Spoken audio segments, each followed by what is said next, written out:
ಈಗಿನ ಒಂದು ಬೆಳವಣಿಗೆ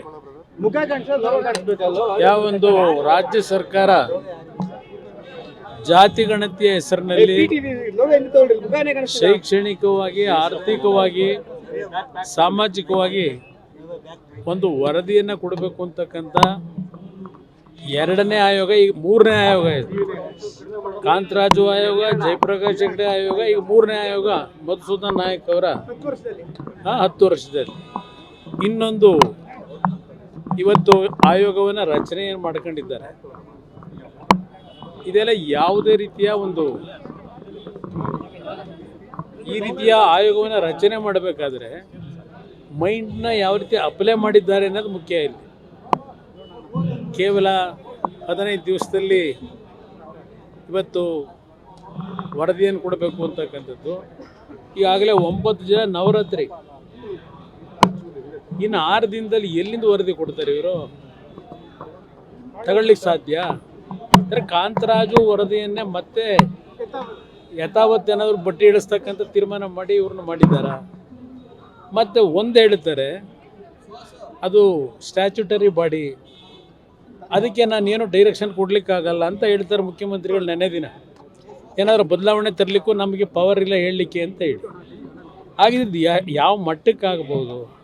ನಾವು ಇಲ್ಲಿ ನಮ್ಮ ಸಮಾಜದ ಒಂದು ಭವಿಷ್ಯಕ್ಕೋಸ್ಕರವಾಗಿ ಈ ಸಮಾಜಕ್ಕಾಗಿರತಕ್ಕಂಥ ಅನ್ಯಾಯದ ವಿರುದ್ಧ ಧ್ವನಿ ಎತ್ತಲಿಕ್ಕೆ ಪರಮ ಪೂಜ್ಯರ ಒಂದು ಡೈರೆಕ್ಷನ್ ಮೇಲೆ ನಾವೆಲ್ಲ ಸೇರಿದ್ದೇವೆ. ಅವ್ರ ನಾಯಕತ್ವದಲ್ಲೇ ಮುಂದೆ ಏನಾದರೂ ಈ ಸಮಾಜಕ್ಕೆ ಪುನಃ ಅನ್ಯಾಯ ಆಗ್ತಕ್ಕಂಥ ರೀತಿಯ ಒಂದು ವರದಿ ಬಂದರೆ ಅದಕ್ಕೆ ಸ್ವಾಮೀಜಿಯವ್ರ ನೇತೃತ್ವದಲ್ಲಿ ನಾವು ಮುಂದಿನ ಒಂದು ಕಾರ್ಯಕ್ರಮವನ್ನು ಯಾವ ರೀತಿ ರೂಪಿಸಬೇಕು ಅಂತಕ್ಕಂಥ ಒಂದು ಪ್ರಿಲಿಮಿನರಿ ಡಿಸ್ಕಷನ್ ಅಷ್ಟೇ. ಜಾತಿ ಸೂಚಕವನ್ನ ಮೆನ್ಷನ್ ಮಾಡೋದು ಹೇಗೆ, ಪರ್ಟಿಕ್ಯುಲರ್ ಡೈರೆಕ್ಷನ್ ಏನು ಸರ್? ಈ ಕ್ರಿಶ್ಚಿಯನ್ ಒಕ್ಕಲಿಗ ಅನ್ನುವಂಥದ್ದನ್ನ ನೀವು ತೆಗಿಬೇಕು ಅಂತ ಒಂದು ನಿರ್ಧಾರ ಇದೆ, ಬಟ್ ಸಮಯದ ಅಭಾವ ಇದೆ ಸರ್, ಒಂದಿನ ಇದೆ, ಅದನ್ನ ಏನು ಅದನ್ನೇ ತೆಗೀಲಿಕ್ಕೆ ಪ್ರಾಬ್ಲಮ್. ಅವ್ರ ಮುಖ್ಯಮಂತ್ರಿಗಳು ನೆನ್ನೆ ಹೇಳಿದಾರಲ್ಲ, ಅವ್ರು ತೆಗಿಲ್ಲ ಅಂತ ಹೇಳ್ತಿದ್ದಾರೆ ಸರ್. ಆಸ್ ಇಟ್ ಈಸ್ ಈಗ ಏನಿದೆ ಅದನ್ನೇ ಮುಂದುವರಿಸ್ತೀನಿ, ಯಾವುದು ತೆಗಿಯೋ ಪ್ರಶ್ನೆ ಇಲ್ಲ ನೆನ್ನೆ ಹೇಳಿದ್ದಾರೆ. ಇನ್ನೊಬ್ಬರು ಮಂತ್ರಿ ಒಬ್ಬರು ಹೇಳಿದ್ದಾರೆ, ಉತ್ತರ ಕರ್ನಾಟಕದ ಕಡೆಯವರು, ನನ್ನ ಹಳೆ ಸ್ನೇಹಿತನೇ. ಈಗಿನ ಒಂದು ಆಯೋಗ ಒಂದು ಉತ್ತಮವಾದಂಥ ಆಯೋಗ, ಇದರಿಂದ ಒಳ್ಳೆಯ ನಿರೀಕ್ಷೆಯನ್ನು ನೀವು ಇಟ್ಕೋಬಹುದು, ಒಳ್ಳೆಯ ನಿರೀಕ್ಷೆಯನ್ನು ಇಟ್ಕೋಬಹುದು ಅಂತ ಅವ್ರು ಹೇಳ್ತಾರೆ. ಈಗಿನ ಆಯೋಗ ಉತ್ತಮವಾದಂಥ ಸತ್ಯ ಹೊರ ಕೊಡ್ತಕ್ಕಂಥ ಆಯೋಗ ಅಂತ ಹೇಳಿದ್ದಾರೆ. ಹಾಗಿದ್ರೆ ಕಾಂತರಾಜು ವರದಿ ಕೊಟ್ಟಿದ್ದು ಅಸತ್ಯದ ಆಯೋಗವಾದು. ನಾನು ಮಂತ್ರಿಗಳನ್ನ ಕೇಳಲಿಕ್ಕೆ ಬಯಸ್ತೀನಪ್ಪ. ಸರ್ ಈ ಜಾತಿ ಕಾಲಂ ಏನು ಮಾಡ್ತೀರಿ ಸರ್? ಕ್ರಿಶ್ಚಿಯನ್ ಒಕ್ಕಲಿಗ ಅನ್ನೋದನ್ನ ಏನು ಮಾಡಬೇಕು ಅಂತ ತಮ್ಮ ಇದನ್ನೇ ಇವೆಲ್ಲ ಬೆಂಕಿ ಹಚ್ಕೊಳ್ಳೋಕೆ ಏನು ಬೇಕೋ ಅದು ಮಾಡವ್ರೆ.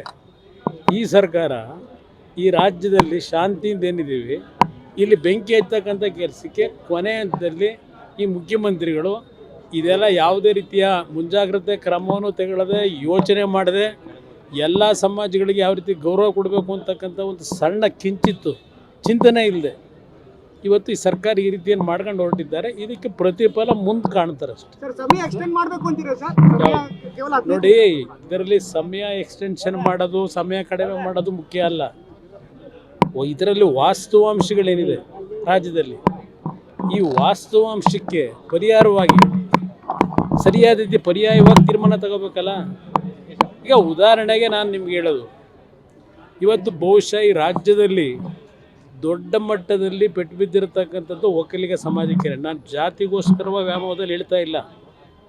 ಇವತ್ತು ಬೆಂಗಳೂರು ನಗರದ ಅಭಿವೃದ್ಧಿ ಬಗ್ಗೆ ಪದೇ ಪದೇ ಚರ್ಚೆ ಮಾಡ್ತೀವಿ.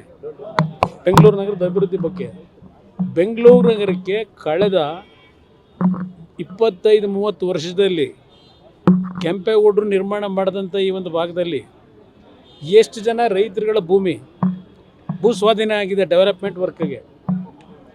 ಅದರಲ್ಲಿ ಎಷ್ಟು ಭೂಮಿ ಈ ಒಂದು ಸಮಾಜಕ್ಕೆ ಸೇರಿರ್ತಕ್ಕಂಥದ್ದು, ಒಕ್ಕಲಿಗರ ಸಮಾಜಕ್ಕೆ. ನಾನು ಹಲವಾರು ಬಾರಿ ಹೇಳಿದ್ದೇನೆ ಇದನ್ನು. ಇಲ್ಲಿ ಭೂ ಸ್ವಾಧೀನವನ್ನು ಅಭಿವೃದ್ಧಿ ಹೆಸರಿನಲ್ಲಿ ಈಗಲೂ ನಡೀತಾನೆ ಇದೆಯಲ್ಲ. ಗ್ರೇಟರ್ ಬೆಂಗಳೂರು, ಅಲ್ಲೆಲ್ಲ ಏರ್ಪೋರ್ಟು, ಇನ್ನೂ 5,000 ಎಕರೆ ಬೇಕೀಗ ಇನ್ನೊಂದು ಏರ್ಪೋರ್ಟ್ ಮಾಡಲಿಕ್ಕೆ, ಇವೆಲ್ಲ ನಡೀತಾನೆ ಇದೆಯಲ್ಲ. ಇದು ಯಾವ ಸಮಾಜದ ಜಮೀನುಗಳು ಜಾಸ್ತಿ ಹೋಗ್ತದೆ?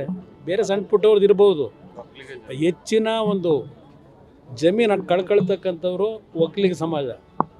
ಅದಷ್ಟೇ ಅಲ್ಲ, ಅವರು ಆ ಜಮೀನು ಮಾರಾಟ ಮಾಡಿ ಅಲ್ಲೆಲ್ಲೋ ಹೋಟ್ಲು ಮುಂದೆ ಮಾಣಿಗಳಾಗೋ, ಇಲ್ಲ ಯಾವುದೋ ಒಂದು ಗೇಟಲ್ಲಿ ಹೋಗಿ ಗೇಟ್ ಕೀಪರ್ಗಳಾಗಿ ಸೆಕ್ಯೂರಿಟಿಲಿ ಇದು ಕೆಲಸ ಮಾಡಿ ಜೀವನ ಮಾಡ್ತಾ ಇದ್ದಾರೆ. ಇವರಿಗೆ ನೀವೇನು ಕೊಟ್ಟಿದ್ದೀರಿ? ನಿಮ್ಮದೆಂಥದ್ದು ಟೇಬಲ್ಗಳು ಹಾಕಿದ್ದೀರಲ್ಲ, ಇದೆಲ್ಲ ಚರ್ಚೆ ಆಗಬೇಕಿದು. ಸುಮ್ಮನೆ ಬೇಕಾಬಿಟ್ಟು ಇಷ್ಟ ಬಂದಂಗೆ ಮಾಡ್ಕೊಂಡು ಹೋದ್ರಾಗುತ್ತಾ? ಸರ್ಕಾರದ ಭಾಗವಾಗಿ ಡಿ.ಕೆ. ಶಿವಕುಮಾರ್ ಅವರು ಕೂಡ ಇದ್ರು. ಅವ್ರೇನಾದ್ರು ಕೂಡ ಸಮಸ್ಯೆ ಬಗ್ಗೆ ಅವರೇನೋ ಎಲ್ಲ ಸಮಸ್ಯೆ ಬಗೆಹರಿಸ್ತಕ್ಕಂಥ ಜವಾಬ್ದಾರಿ ತಗೊಂಡಿದ್ದಾರೆ. ನೋಡೋಣ ಏನೇನು. ಸರ್, ಇದು ಮತ್ತೊಂದು ಕಾಂಟ್ರಾಕ್ಟ್ ವರದಿ ಆಗತ್ತಲ್ಲ? You think ಇದು ಮತ್ತೊಂದು ಕಾಂಟ್ರಾಕ್ಟ್ ವರದಿ ಆಗತ್ತಾ? ಯಾಕೆಂದ್ರೆ 10 ವರ್ಷ ನನ್ನ ಅಭಿಪ್ರಾಯದಲ್ಲಿ ಬ್ರದರ್, ಈಗಿನ ರಾಜ್ಯ ಸರ್ಕಾರದ ಮುಖ್ಯಮಂತ್ರಿಗಳು ಇಲ್ಲಿ ಕೆಲವು ನಡೀತಾ ಇರ್ತಕ್ಕಂಥ ಒಂದು ವಾತಾವರಣ ನೋಡಿದ್ರೆ ಇದು ಇನ್ನೊಂದು ಕಾಂತರಾಜು ಅಲ್ಲ, ಅದಕ್ಕಿಂತಲೂ ಕೆಟ್ಟ ರೀತಿನಲ್ಲಾಗುತ್ತೆ.